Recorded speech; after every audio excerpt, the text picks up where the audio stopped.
एक साल पहले इमाम खलीफ को मेल बोल करके दिल्ली में होने वाले वर्ल्ड चैंपियनशिप से बाहर निकाल दिया गया था और वो इस साल पेरिस ओलंपिक खेल रहे हैं। तो इतनी जल्दी मेल से फीमेल कैसे बन गए? भारत की दुती चंद 2014 के अंदर में कॉमनवेल्थ गेम से पहले टेस्टोस्टेरोन का जो टेस्ट है मेल और फीमेल जो बताता है सो कॉल्ड, वो फेल कर जाती हैं और फिर वो कोर्ट में केस करती हैं। एक साल के बाद फिर उन्हें हायर टेस्टोस्टेरोन लेवल के साथ भी पार्टिसिपेट करने की फीमेल कैटेगरी में इजाजत दे दी जाती है। तो इन गेम्स में पता कैसे चल रहा है कि कोई कौन मेल है कौन फीमेल है? तो अंडर पैंट्स तो उतार करके देख नहीं सकते ना, या देख सकते हैं? 1960 के दशक में केवल और केवल यही काम होता था कि 3 डॉक्टर बैठते थे, मेल होते थे ज्यादातर, और फीमेल्स को अपनी अंडर पैंट्स उतार करके दिखाना पड़ता था उनके सामने, और वो तीनों चेक करते थे और बोलते थे ठीक है आप फीमेल हैं, जाइए पार्टिसिपेट कर लीजिए। जाहिर सी बात है बैकलैश आना था। अब हमने शिफ्ट किया क्रोमोसोम के ऊपर में, XX है कि XY है पता चल जाएगा, तुरंत खेल लेंगे, प्रॉब्लम सॉल्व। नहीं, टर्न्स आउट कि हार्मोन्स आपके क्या हैं, क्रोमोसोम आपके XXY, XXXX ये सब भी हो सकते हैं। फिजियोलॉजी मैटर करती है, हार्मोन का लेवल मैटर करता है। तो 2011 में फैसला लिया कि चलो ठीक है टेस्टोस्टेरोन का लेवल देख लेते हैं।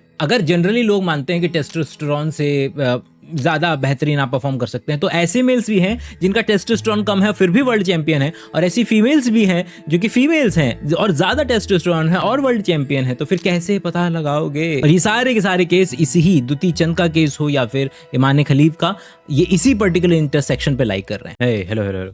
अगर दोस्त तुम्हें ये लग रहा है कि मैं तुम्हें आंसर दे दूंगा कि क्या क्या इस्तेमाल कर लो और कैसे ये पर्टिकुलर प्रॉब्लम सॉल्व हो सकती है, तो यार ऐसा नहीं है। उनके पास भी इतने सारे वर्ल्ड के, भाई ओलंपिक है वो, वर्ल्ड के बेस्ट साइंटिस्ट, वर्ल्ड के बेस्ट रिसर्चर्स उनकी फिंगर टिप्स पे उनके पास अवेलेबल है। प्रॉब्लम कॉम्प्लेक्स है, यही तो मतलब मौत है। तो मैं कोशिश करूंगा कि तुमको थोड़ा सा और कंफ्यूज कर सकूं और तुम्हें ये समझा सकूं उन लोगों को जो बड़े ही प्यार से बोल देते हैं अरे अरे मेल ही तो लग रहा है खिलाते क्यों नहीं, खिलाते क्यों नहीं इसको? तो वो लोग जो इतने प्यार से बोल करके निकल जाते हैं, तो उनको थोड़ा सा कंफ्यूज करने की कोशिश करूंगा, और जो लोग पहले से कंफ्यूज हैं उनको थोड़ा सा ये बताने की कोशिश करूंगा कि हाँ आप सही में कंफ्यूज हैं और क्या क्या कंफ्यूजन्स एग्जिस्ट करती हैं। तो वो स्ट्रीमलाइन हम आज के पर्टिकुलर वीडियो में करने की कोशिश करेंगे। 1900 कितना, तकरीबन 1900 से लेकर के शुरुआत हुई, पहली बार 22 फीमेल से एथलीट्स को लिया गया और फिर धीरे धीरे नंबर जो है बढ़ना शुरू हुआ। लेकिन इतना करीब 1960 के दशक में भी फीमेल्स को जो है, जो डॉक्टर्स, क्योंकि डॉक्टर्स ही ज्यादातर मेल हुआ करते थे, समझ रहे, तो वहां पर आपको जो बैठे हुए हैं मेल फीमेल दोनों मिलेंगे, लेकिन ज्यादातर मेल मिला करते थे। तो लिटरली अंडर पैंट्स को नीचे किया जाता था, चेक किया जाता था, अलग अलग मेथड्स के जरिए चेक किया जाता था, जिसके जरिए वो बोलते थे कि हाँ चलो हाँ तुम फीमेल हो तुम चले जाओ।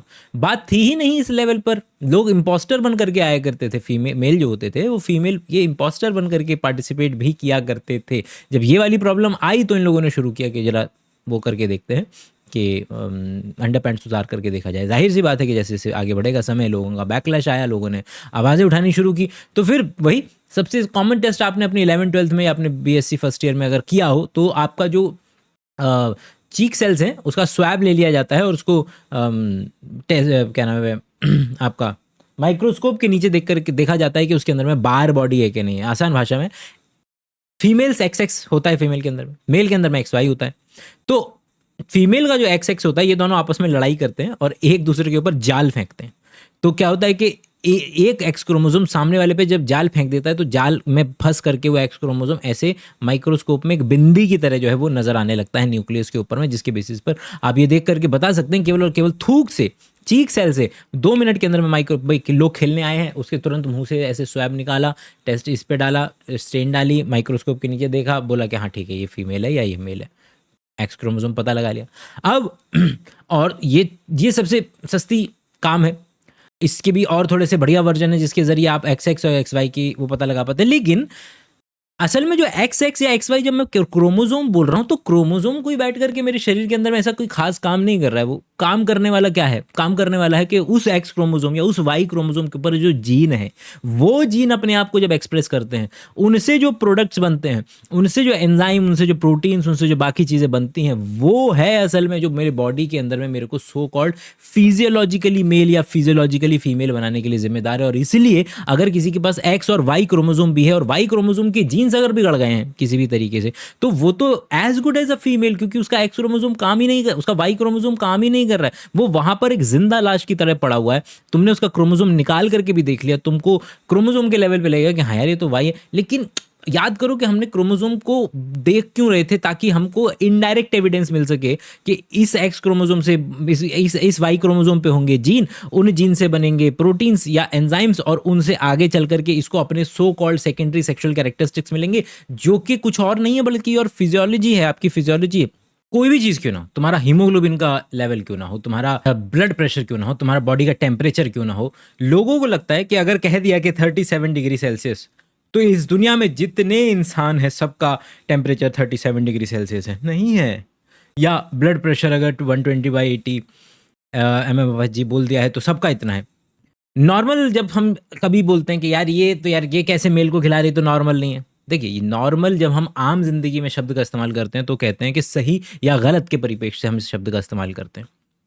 लेकिन जब हम यहाँ पर आज मैं जब बात करूंगा तो वो नॉर्मल डिस्ट्रीब्यूशन मैथमेटिक्स वाला होगा, कि आप कभी भी कुछ भी ले लो, आपको ज़्यादातर ये पर्टिकुलर नॉर्मल डिस्ट्रीब्यूशन कर्व जो है वो देखने के लिए मिलेगा। भारत में अलग अलग राज्यों की गाय, तो ये डिस्ट्रीब्यूशन मिलेगा। भारत में अलग अलग लोगों का हीमोग्लोबिन का लेवल, तो ये पर्टिकुलर कि ज़्यादातर लोगों का 11 आता है हीमोग्लोबिन, और कुछ का जैसे जैसे आप साइड जाते जाएंगे, जैसे जैसे आप एक एक स्टैंडर्ड डेविएशन से हटते जाएंगे, आपको पता चलेगा बहुत तेज़ी से गिरता है, और इसकी वजह से ये एक बेल शेप्ड कर्व बनता है जिसको आप नॉर्मल डिस्ट्रीब्यूशन कर्व बोलते हैं। ये क्यों ज़रूरी है? ये इसलिए ज़रूरी है कि अगर आप अब देखेंगे तो आपको पता चलेगा कि किस तरीके से जो टेस्टोस्टेरोन का लेवल जो हम अभी फ़िलहाल हार्मोन्स को देखने की कोशिश कर रहे हैं, तो उसका भी कोई ऐसा नहीं है कि जब डिसाइड किया 2011 में डिसाइड किया गया कि 10 नैनोमोल्स पर लीटर ये है वो कंसंट्रेशन जो डिसाइड की जाएगी। तो लेकिन यहाँ पर साइंटिस्ट्स का कहना है कि दोस्त देखो, ऐसा है कि जब कोई भी व्यक्ति, ये तो भाई फैक्ट है कि कोई भी मेल हो फीमेल हो, बाहर से जब एक्सटर्नल टेस्टोस्टेरोन लिया जाता है तो उससे परफॉर्मेंस में एनहेंसमेंट आता है, नो डाउट अबाउट इट। लेकिन इसका मतलब ये बिल्कुल भी नहीं है कि उस व्यक्ति के खुद का जो नॉर्मल लेवल पे टेस्टोस्टेरोन चल रहा था वो अगर ज़्यादा है या कम है तो उसकी परफॉर्मेंस अच्छी हो जाएगी। वो उसकी बॉडी के अनुसार कैलिब्रेट हो चुका है, उसकी बॉडी के अनुसार उसके टेस्टोस्टेरोन और टेस्टोस्टेरोन के रिसेप्टर का जो रिलेटिव रेशियो है वो इस तरीके से मैनेज कर दिया गया है कि आप जस्ट बिकॉज ये नंबर लेकर के कि किसी का बॉडी का ब्लड लिया, उसमें टेस्टोस्टेरोन का लेवल देखा और बोला कि आपका इतना है, आपका इतना है, मतलब वरना तो ये नहीं हो जाना चाहिए था कि मैं लिटरली लोगों का टेस्टोस्टेरोन का लेवल देख करके बता सकूं कि ये कितना भाग सकता है या ये कितना कितना इसके अंदर में इंड्योरेंस है। लेकिन नहीं बताया जा सकता, उसके नेचुरल वाले टेस्टोस्टेरोन लेवल से नहीं बताया जा सकता।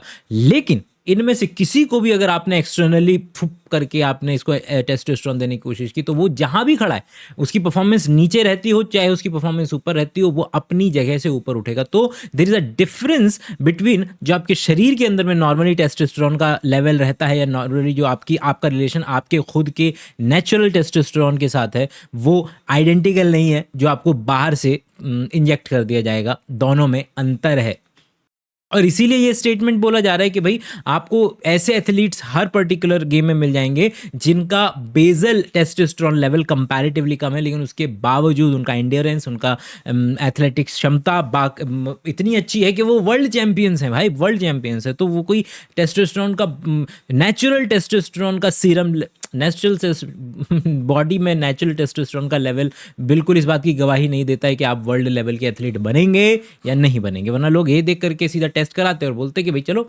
इसको डालो स्कूल के अंदर में, ये बनेगा, हमारा नाम रोशन करेगा, मेडल लेके आएगा इंडिया के लिए। इसको न्यूट परेड के नाम से जानते हैं।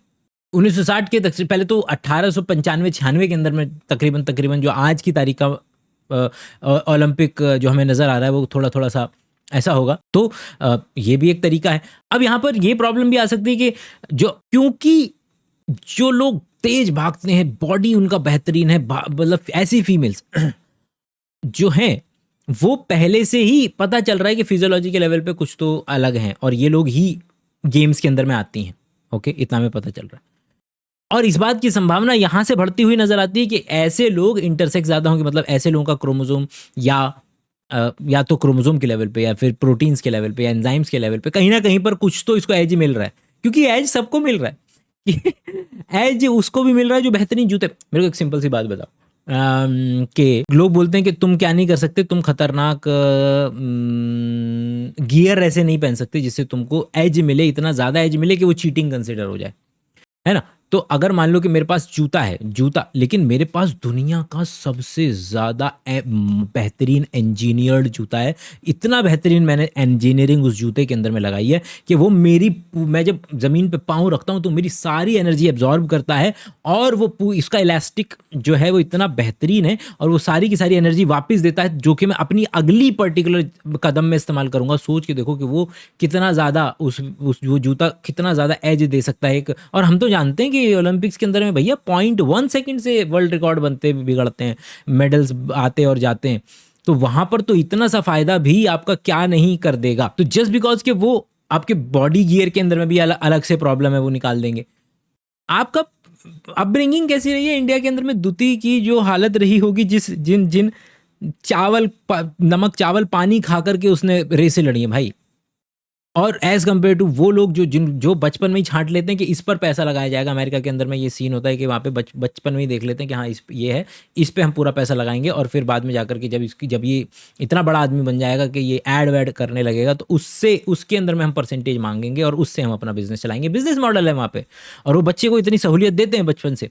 इंडिया में नहीं है भैया। इंडिया में तो इंडिया में जो मेडल्स आ रहे हैं वो बंदों के अपने दम पे आ रहे हैं। वो किसी भी फेडरेशन या सरकार की फैसिलिटी की वजह से नहीं आ रहे, वो उनके बावजूद आ रहे हैं। जो अभी हमने देखा ना कि फोगाट ने जो जीता है, तो वो हमारे सिस्टम के अगेंस्ट जाकर के मेडल्स लेकर के आ रहे हैं, एज कम्पेयर टू जो अमेरिका या चाइना है, वो सिस्टम के वजह से, उनके पुश की वजह से मेडल्स जो लेकर के आ रहे हैं। तो इसको भी बराबर करो फिर। तो बचपन से लेकर के खाना, बचपन से लेकर के कपड़े, बचपन से लेकर के फिर आपकी हाइट मैक्सिमम जाएगी कि नहीं, ये बात आपके जीन्स और आपके एनवायरनमेंट पे डिपेंड कर रही है। तो अगर आपका एनवायरनमेंट ऐसा नहीं है कि आपको भरपेट खाना, वेल बैलेंस्ड न्यूट्रिशन नहीं मिल रहा है, तो आपकी हाइट मैक्सिमम जितनी अटेन हो सकती थी उतनी नहीं जाएगी। उसी तरीके से ये बच्चा जो भागने की कोशिश कर रहा है, अपने मैक्सिमम पे नहीं भाग सकता जब तक इसकी जो डाइट है वो आप उसको वेल बैलेंस्ड करके नहीं देंगे। तो ये अगला, तो इसके बाद एंट्री होती है जेनेटिसिस्ट्स की और एंडोक्रोनोलॉजिस्ट्स की, जो कि बताते हैं कि भैया जस्ट बिकॉज कि तुमने शक्ल से क्रोमोसोम देख लिया, इसका मतलब ये नहीं है कि बंदे को वो वाई क्रोमोसोम का फायदा मिलेगा भी। उसके ऊपर अगर इस तरीके के जीन से दे आर इनएक्टिव किसी भी तरीके से, वो एक्स क्रोमोसोम के भी हो सकते हैं, वो वाई के भी हो सकते हैं, अगर इनएक्टिव हो गए हैं तो खोखला लेकर के घूम रहा है किसी के। अगर मान लो, इसको ऐसे मान लो कि एक एक्सटर्नल जेनाइटेलिया देख करके पता करते हैं कि मेल है कि फीमेल है ना। अरे सड़क छाप किसी बंदे से पूछोगे, उसका दिमाग इतना ही पहुंच पाएगा, इतना ही जानकारी है उसको।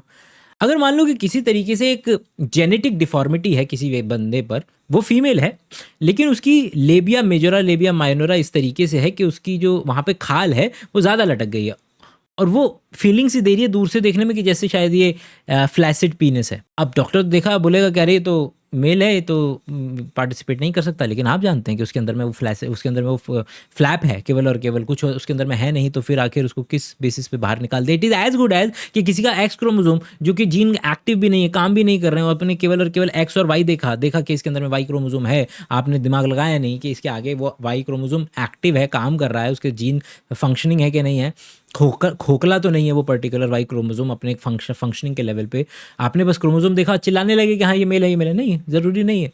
तो एंड्रोक्रोनोलॉजी के लेवल पर कि उसके हार्मोन्स का क्या रिलेटिव रेशियो चल रहा है, वो उसको किस तरीके से फिजियोलॉजी के लेवल पे फ़ायदा लेकर के आ रहे कि नहीं आ रहे। अब अगली प्रॉब्लम कि इतने कम समय में इतने हज़ारों लोगों का टेस्ट करना है, तो आप बैठ करके सबके लिए इतना ख़तरनाक तो वो डिज़ाइन करेंगे नहीं कि क्या ही आप चाहेंगे कि यार उनके लिए भी भाई ये प्रॉब्लम ही है कि क्या कम से कम टाइम में और उसकी और इक्वालिटी सबकी हो जाए। ऐसे क्या है वेरिएबल्स जिनको हम टेस्ट कर लें और उनसे हमें पता चल जाए कि इसको किस कैटेगरी में रखा जाए।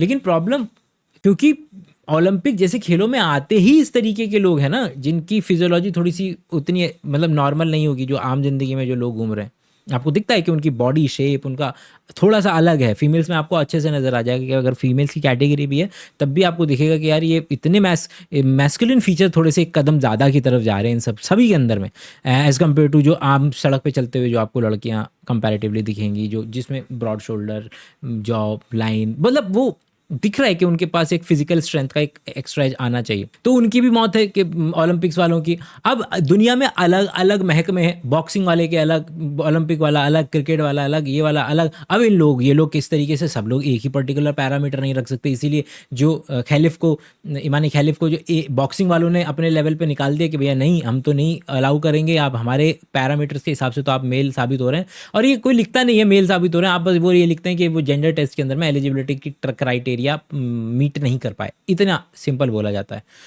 तो बस यही बोला गया कि आप मीट नहीं कर रहे हैं, लेकिन दूसरे का क्राइटेरिया थोड़ा सा अलग है। एक का वैल्यू है 10 नैनोमोल्स पर लीटर, एक का है 8 नैनोमोल्स पर लीटर। तो एक में जो मेल है, दूसरे खेल में वो फीमेल भी कंसिडर किया जा सकता है। तो द्युति के साथ भी यही हुआ, वो कभी नहीं होता। इंडिया के अंदर में 2011 में तो वर्ल्ड लेवल पे लोगों ने टेस्टोस्टेरोन को एंटरटेन करना शुरू किया था कि चलो इसके ज़रिए से पता लगाने की कोशिश करते हैं। लेकिन द्युति का तो मतलब नॉर्मल लाइफ से उसको तो टेंशन ही नहीं ना, मतलब कि हाँ भाई हम तो भागते हैं, देसी गाँव के लोग हैं, कर लो जो टेस्ट करना है। और डोपिंग का टेस्ट होता ही था, तो डोपिंग के टेस्ट के अलावा उस वक्त जो है उनका वो किया गया था, मतलब ये वाला टेस्टोस्टेरोन वाला टेस्ट किया गया था। तो फिर उसमें पता चला कि नहीं, उनका जो लेवल है वो कंपैरेटिवली ज़्यादा आ रहा है। उन्होंने गुहार लगाई अलग अलग कोर्ट्स के अंदर में, वहाँ से उनको राहत मिली कि हाँ ठीक है आप जो है वहाँ पे उन्होंने इस तरीके के दस्तावेज और इस तरीके की बातें, दलीलें पेश की कि जिसके बिना पर उनको अलाउ किया गया कि हाँ भाई इतना भी आसान नहीं है इतने पता लगा पाना। अगर एक बात लेकर के जानी है तो ये लेकर के जाइए कि ऐसे गेम्स में आती ही वो फीमेल से जिनके पास ऑलरेडी अच्छा एज हो फिजियोलॉजी के लेवल पे, तभी वो वहाँ तक पहुँची हैं। और जब आगे बात खुलती है तो पता चलता है कि शायद वो इंटरसेक्सी कैटेगरी में, या हार्मोन्स की थोड़ा सा ऊपर नीचे कैटेगरी में, या क्रोमोसोम्स की थोड़ा ऊपर नीचे कैटेगरी में, वहाँ पर इस तरीके के लोग आपको ज़्यादा देखने के लिए मिलेंगे, तभी तो वो वहाँ तक पहुँचे हैं। ओके तो ये मेरा बकैती थी इस पर्टिकुलर आइडिया के ऊपर। आई होप कि आपने बायशाला का ऐप डाउनलोड कर लिया होगा। मैं मिलूंगा आपसे अगले वीडियो में, तब तक के लिए अपना ख्याल रखें। Bye bye.